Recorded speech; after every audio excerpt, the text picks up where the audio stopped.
নামাজ পড়া মানে চরিত্র ভালো হওয়া, নামাজ না পড়া মানে দুশ্চরিত্রে পরিণত হওয়া। সুদ যতদিন বাংলাদেশে থাকবে বৈষম্যহীন সমাজ জীবনেও হতে পারবে না। এজন্য সুদকে বিদায় করতে হবে। আমাকে বলি সুবহানাল্লাযী আসরা বিআবদিহি লাইলাম মিনাল মসজিদিল হারাম ইলাল মসজিদিল আকসা আল্লাযী বারাকনা হাওলাহু লিনুরিয়াহু মিন আয়াতিনা ইলা আখিরিল আয়াত। তো আল্লাহ তাআলা বলছেন যে আল্লাহ তাআলা সুবহান অর্থাৎ পবিত্র সেই সত্তা মহান আল্লাহ তাআলা, যিনি তার বান্দাকে ইসরা করিয়েছেন। কোথা থেকে কোথা?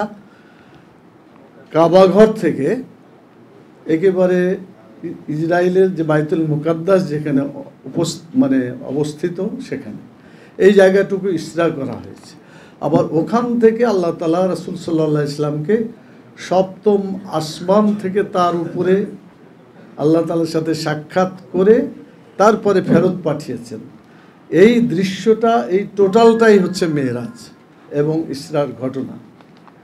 তো এখানে সূরা নজমে আর একটা আয়াত আছে, সেখানেও এটা যে আল্লাহ তাআলার নিদর্শন দেখানোর জন্য কথা, সে কথাটা আয়াতুল কুবরা বলা হয়েছে, বড় ঘটনায় এগুলো আছে।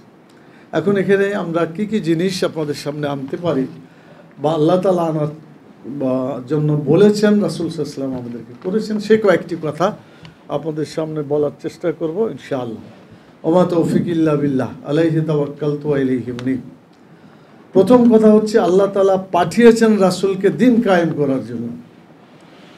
লিইয়ুযহিরাহু আলাদ-দীনি কুল্লিহি, সমস্ত দিনের উপরে, জীবন বিধানের উপরে। মানুষের তৈরি যত মতবাদ আছে, পুঁজিবাদ, সমাজবাদ, ধর্মনিরপেক্ষতাবাদ, জাতীয়তাবাদ, মানে দুনিয়ার যত মতবাদ আছে মানব রচিত, সব মতবাদের উপরে আল্লাহ তাআলার দ্বীনকে, ইসলামকে বিজয়ী করার জন্য আল্লাহ তাআলা রাসূলকে পাঠিয়েছিলেন।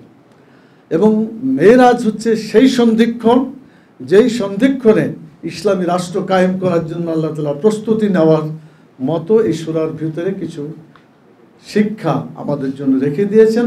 রাসূল সাল্লাল্লাহু আলাইহি ওয়াসাল্লাম সেই কাজগুলো করেছিলেন।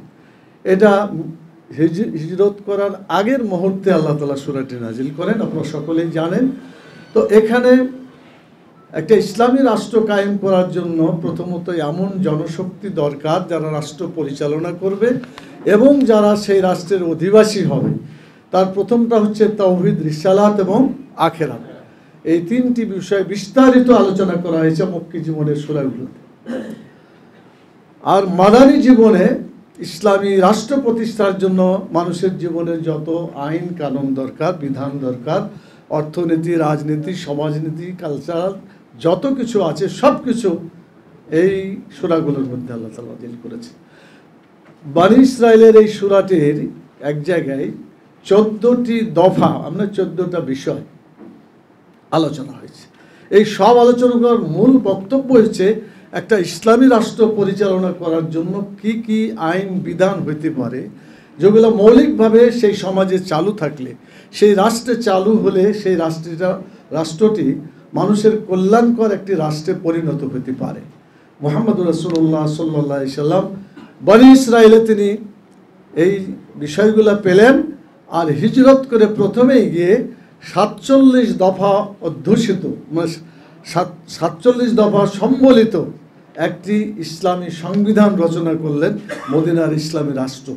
এই রাষ্ট্রে যেই 47টি ধারা, যে সংবিধানের কথা আপনার কাছে বলতে চাই, সেটি হচ্ছে পৃথিবীর ইতিহাসে সর্বপ্রথম একটি সংবিধান। কোনো লোকেরা বলে যে আমেরিকার সংবিধানটা পুরাতন, না, এটা সঠিক কথা নয়। আসল কথা হচ্ছে মুহাম্মদুর রাসূলুল্লাহ সাল্লাল্লাহু আলাইহি ওয়াসাল্লামের যে ইসলামী রাষ্ট্র মদিনায় করেছিলেন, সেই রাষ্ট্রের যে সংবিধান পৃথিবীর ইতিহাসে, সেটাই প্রথম এবং সর্ব উৎকৃষ্ট একটা সংবিধান হিসাবে আজও আমাদের মাঝে আছে। কোনো জাতি বা কোনো দেশ বা কোনো সরকার যদি তার দেশকে ভালো করতে চায়, সুন্দর করতে চায়, মানুষের উপযোগী উপকারী কোনো রাষ্ট্র বানাতে চায়, তাকে অবশ্যই রাসূল সাল্লাল্লাহু আলাইহি ওয়াসাল্লামের সংবিধান ছাড়া তাদের গত্যন্তর নাই। আজকে বাংলাদেশে আমরা ইসলামী রাষ্ট্র কায়েম করার কথা বাংলাদেশ জামাত ইসলামী আমরা বলছি, আরও অনেকে বলছেন। আমাদের 5ই আগস্টের আগে ছেলেরা কি করেছে? তারা একটি স্লোগান দিয়েছে, উই ওয়ান্ট জাস্টিস, আমরা জাস্টিস চাই, সুবিচার চাই। এটা মনে রাখা দরকার। আল্লাহ তাআলা সুবিচার কায়েম করবেন তার বিধান চালু হলেই।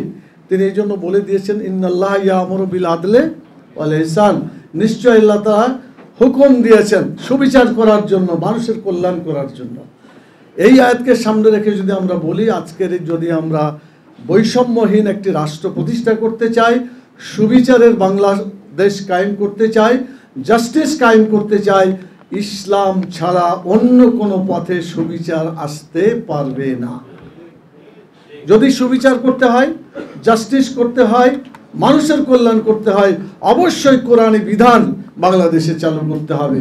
যতদিন এটা চালু না হবে, কোনো ক্রমে এখানে সুবিচার চালু হবে না। আমি আপনাদের উদাহরণ দিয়ে বলতে চাই। একজন বললেন, প্রখ্যাত আলেম, তিনি বললেন যে একদল লোক তারা খেয়ে পালায় গেছে, খেয়ে পালায় গেছে। তো মানুষ যারা খেয়ে পালায় অপরাধ করে, এখন আবার যদি কেউ খায় বা খেতে চায়, তাহলে সেও কি অপরাধ করবে না? সমান অপরাধী হবে। এখন এই কথা শুনলে যদি কেউ খেপে যায় অথবা তার প্রতিক্রিয়া ব্যক্ত করে, তাহলে বোঝা যাবে যে তাদের মধ্যে এই খাওয়ার পার্টি অবস্থান করছে। এটা যদি কেউ বুঝে যে আমাদের মাঝে আছে, প্রতিক্রিয়া ব্যক্ত না করে তাদের দল থেকে ওই সমস্ত লোকদেরকে বহিষ্কার করা, দলকে পরিষ্কার করা, দলকে সত্যিকারভাবে শুদ্ধি অভিযান চালিয়ে সত্যিকার ভালো একটি রাজনৈতিক দল হিসাবে মানুষের কল্যাণ উপযোগী কাজ করার জন্য তাদের এগিয়ে যাওয়া দরকার। প্রতিক্রিয়া ব্যক্ত করে দলও পরিশুদ্ধ হবে না, দেশকেও পরিশুদ্ধ করা যাবে না, জাতিকে বিভ্রান্ত করা যেতে পারে, দেশের কোনো জনগণের কোনো কল্যাণ তারা করতে পারবে না।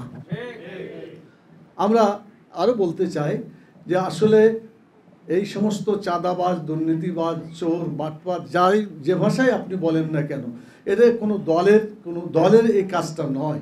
তারা কোনো দলের ব্যক্তি হতে পারে না। যদি থাকে তাহলে দল থেকে বহিষ্কার করাই সে দলের দায়িত্ব এবং কর্তব্য। আমরা যত দুর্নীতিবাজ, যত এ ধরনের মানুষের ক্ষতিকারক কাজ করে, সমাজে চুরি করে ইত্যাদি বিভিন্নভাবে ক্ষতি করে, মানুষকে হত্যা করে, এই লোকগুলাকে সত্যিকারভাবে সবাই যদি আমরা দল থেকে বের করে দিতে পারি, বাংলাদেশ একটি সুন্দর দেশে পরিণত হবে ইনশাআল্লাহ। আমি এটাই সকল দল, মত, জাতি, ধর্ম, বর্ণ সকলের দৃষ্টি আকর্ষণ করছি।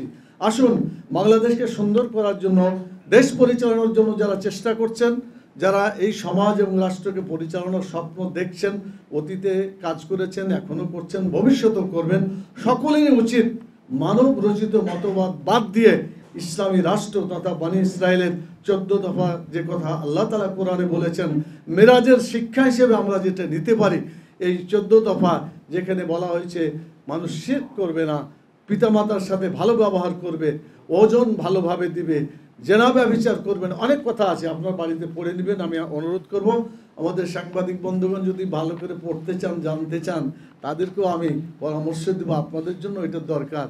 সূরা বনী ইসরাইলের বাংলা অনুবাদটা আপনারা পড়ে দেখবেন, সুন্দরভাবে সেই কথাগুলো বলা আছে। আমি এখন শেষ করার জন্য কয়েকটি বিষয় আপনাদের সামনে বলেই শেষ করতে চাই ইনশাআল্লাহ। এখন যেটা বলতে চাই, মেরাজের একটা দৃশ্য দেখা গেছে যে একটা লোক তার শরীর, মাথাকে একজন লোক পাথর দিয়ে মারছে, ভাঙছে, কিছুক্ষণ পরে আবার ওই মাথাটা ভালো হয়ে যাচ্ছে। রাসূল সাল্লাল্লাহু আলাইহি ওয়াসাল্লাম এই দৃশ্য দেখে বললেন, এই লোকের যে মাথাকে ভাঙছে, আবার কিছুক্ষণ পরে ঠিক হয়ে যাচ্ছে, আবার ভাঙছে, এই লোকটা কি?